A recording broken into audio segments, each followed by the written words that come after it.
Mayor Singh ಅವರು ಸಹ ಒಂದು ಆರೋಪವನ್ನ ಮಾಡಿದ್ರು. ಅವರ ಮಗನನ್ನ ಇಲ್ಲಿ ಚುನಾವಣೆಗೆ ನಿಲ್ಲಿಸಿಗೆ ನಿಮ್ಮನ್ನ ಟ್ರ್ಯಾಪ್ ಮಾಡುವಂತ ಕೆಲಸವನ್ನ ಮಾಡ್ತಾರೆ. ಅದು ಅನ್ಸುತ್ತಾ ಸರ್? ಎತ್ತಿಂದ ಸಿದ್ದರಾಮಯ್ಯಗೋಸ್ಕರ ನಿಮ್ಮ ಮೇಲೆ ಟಾರ್ಗೆಟ್ ಮಾಡುವಂತ ಕೆಲಸ ಆಗ್ತಾ ಇದೆ ಅಂತ ಅನ್ಸುತ್ತಾ?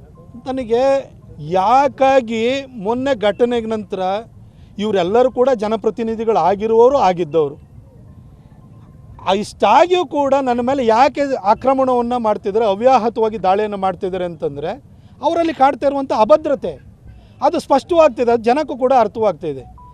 ನಾನು ಇವರು ಇಷ್ಟು ರಾಜಕಾರಣದಲ್ಲಿ ಇಷ್ಟೆಲ್ಲ ಅನುಭವ ಇರುವಂಥವ್ರು, ವ್ಯವಸ್ಥೆ ಯಾವ ರೀತಿ ನಡೀತದೆ, ಯಾವ ರೀತಿ ವಿಧಾನಸಭೆ ಇರ್ಬೋದು, ವಿಧಾನ ಪರಿಷತ್ ಇರ್ಬೋದು, ಸಂಸತ್ ಇರ್ಬೋದು, ಅದು ಫಂಕ್ಷನ್ ಆಗುತ್ತೆ ಅನ್ನೋದು ಗೊತ್ತಿದ್ದಾದ್ಮೇಲೂ ಕೂಡ ನನ್ನ ಮೇಲೆ ದಾಳಿ ಮಾಡ್ತಾಯಿದ್ದಾರೆ ಅಂತ ಹೇಳಿದರೆ ಇದ್ರ ಹಿಂದೆ ಅವರ ರಾಜಕೀಯ ದುರುದ್ದೇಶ ಇದೆ ಅನ್ನೋದು ಸ್ಪಷ್ಟವಾಗ್ತಿದೆ.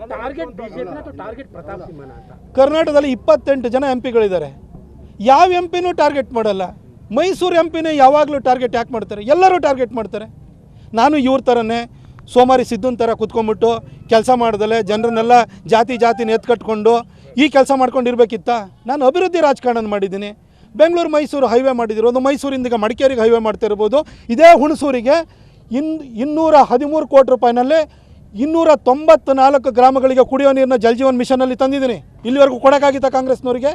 ಪಿರಿಯಾಪಟ್ಟಣದಲ್ಲಿ 303 ಗ್ರಾಮಗಳಿಗೆ 239 ಕೋಟಿನಲ್ಲಿ ಕುಡಿಯೋ ನೀರನ್ನ ತರ್ತಾಯಿದ್ದೀನಿ.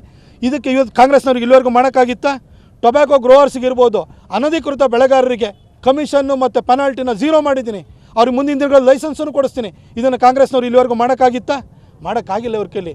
ಮೈಸೂರು ರಿಂಗ್ ರೋಡನ್ನು ಕೂಡ ಮಾಡಿಸಿದ್ದೀನಿ, ಅದನ್ನು ನ್ಯಾಷನಲ್ ಹೈವೇನು ಮಾಡ್ಕೊಂಡಿದ್ದೀನಿ, ಏರ್ಪೋರ್ಟನ್ನು ತೊಗೊಂಬಂದಿದ್ದೀನಿ. 483 ಕೋಟಿನಲ್ಲಿ ಮೈಸೂರು ರೈಲ್ವೆ ಸ್ಟೇಷನ್ ಅಭಿವೃದ್ಧಿ ಮಾಡ್ತಾಯಿದ್ದೀನಿ. 10 ಟ್ರೈನನ್ನು ತಂದಿದ್ದೀನಿ. ದೇಶದಲ್ಲಿ ಯಾರು ಕೂಡ 10 ಟ್ರೈನನ್ನು ಒಬ್ಬ ಎಂ ಪಿ ತರೋಕ್ಕಾಗಿಲ್ಲ. 10 ಟ್ರೈನನ್ನು ಮೈಸೂರಿಗೆ ತೊಗೊಂಬಂದಿದ್ದೀನಿ. ಇನ್ಲ್ಯಾಂಡ್ ಕಂಟೈನರ್ ಡಿಪೋನು ಮಾಡಿದ್ದೀನಿ, ಸಾಫ್ಟ್ವೇರ್ ಟೆಕ್ನಾಲಜಿ ಪಾರ್ಕ್ ಆಫ್ ಇಂಡಿಯಾನು ಮಾಡಿದ್ದೀನಿ. ನಾನು ಯಾವತ್ತೂ ಕೂಡ ಇವ್ರ ಥರ ವ್ಯವಹಾರ ಮಾಡ್ಕೊಂಡಿರಲಿಲ್ಲ. ನಾನು ಜನಕ್ಕೆ ಒಳ್ಳೆಯದಾಗಬೇಕು. ನನ್ನನ್ನು ಈ ಊರಿನಲ್ಲಿ ಬಂದಾಗ ಮೈಸೂರು ಮತ್ತು ಕೊಡಗಿನ ಜನ ನನ್ನನ್ನು ಏನು ಹಿನ್ನೆಲೆಯಿಂದಲೇ ಬಂದವನೋ, ಒಬ್ಬ ಪತ್ರಕರ್ತನಾಗಿ ಬಂದವನ ಕೈ ಹಿಡಿದಿದ್ದಾರೆ. ಅವರಿಗೆ ಅವ್ರ ಮನೆ ಮಗನಾಗಿ ಕೆಲಸ ಮಾಡಿದ್ದೀನಿ, ಅವ್ರ ಅಣ್ಣ ತಮ್ಮಾಗಿ ಕೆಲಸ ಮಾಡಿದ್ದೀನಿ. ಇದನ್ನು ಸಹಿಸ್ಕೊಳ್ಳೋಕೆ ಆಗ್ತಾಯಿಲ್ಲ. ಅದಕ್ಕೋಸ್ಕರ ಈ ರೀತಿ ದಾಳಿ ಮಾಡ್ತಾರೆ. ಅಂದರೆ ನಿಮ್ಮನ್ನು ನೈತಿಕವಾಗಿ ಕುಗ್ಗಿಸುವಂಥ ಪ್ರಯತ್ನಗಳಿವೆಲ್ಲ, ಇವೆಲ್ಲ ಈ ಅವ್ಯಾಹತ ಪ್ರಯತ್ನಗಳು FIR ಅಲ್ಲೇ ಇಲ್ಲದೆ ಇದ್ದಿದ್ದು. ಪೊಲೀಸ್ ವ್ಯವಸ್ಥೆ ಇವ್ರ ಕೈಯಲ್ಲಿದೆ ಅಲ್ವಾ? FIR ಅಲ್ಲಿ ಯಾರ ಹೆಸರಿದೆ? ನನ್ನ ತಮ್ಮಂಗೂ ಆ ಜಮೀನಿಗೂ ಏನು ಸಂಬಂಧ?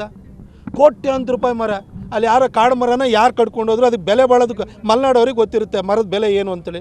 ಆಯಿತು, ಕೆಲವು ಮಾಧ್ಯಮಗಳಲ್ಲಿ ಆ ಮಾಧ್ಯಮಗಳನ್ನ ಹೆಸರು ಬೇಕಾದ್ರೆ ನಾನು ಹೇಳಬಲ್ಲೆ, ಆದ್ರೂ ನಾನು ಹೇಳಲಿಕ್ಕೆ ಹೋಗಲ್ಲ. ಆ ಮಾಧ್ಯಮಗಳಲ್ಲೂ ಕೂಡ ಅದನ್ನು ಯಥಾವತ್ತಾಗಿ ಪ್ರತಾಪ್ ಸಿಂಹನ ತಮ್ಮ ಮರಗಳತನ ಮಾಡಿಬಿಟ್ಟಿದ್ದಾನೆ ಅಂತ ಹಾಕಿರು.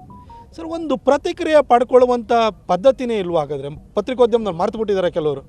ನಾನು ಎಲ್ಲರೂ ಹೇಳ್ತಿಲ್ಲ. ಅದೇ ರೀತಿಯಲ್ಲಿ ಆಯ್ತು, ಯಾರು ಕದ್ದಿದ್ದಾರೆ ಅಂತಾರೆ, ಕದ್ದವ್ರದ್ದು ಮೇಲೆ FIR ಆಗಿರ್ಬೇಕಲ್ಲ. A1 A2 ಯಾರು?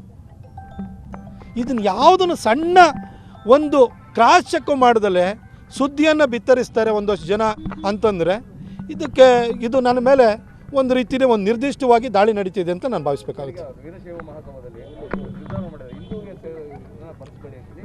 ಮತ್ತೆ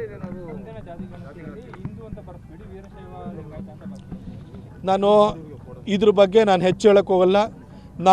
ನಾವು ಹಿಂದೂ, ನಾವು ಒಂದು, ನಾವು ಬಂಧು ಅನ್ನುವಂತಹ RSSನ ಸಿದ್ಧಾಂತದಲ್ಲಿ ನಾನು ನಂಬಿಕೆ ಇಟ್ಟಿನಿ. ನಾವೆಲ್ಲರೂ ಹಿಂದೂಗಳು. ಆ ಜಾತಿ ಈ ಜಾತಿ, ನನಗೆ ಆ ಜಾತಿಗಳಲ್ಲಿ ನನಗೆ ನಂಬಿಕೆ ಇಲ್ಲ. ನಾವೆಲ್ಲ ಹಿಂದೂಗಳು, ನಾವೆಲ್ಲ ಒಂದೇ, ನಾವೆಲ್ಲ ರಾಮನ ಭಕ್ತರು. ಅಷ್ಟು ಮಾತ್ರ ನನಗೆ ಗೊತ್ತು.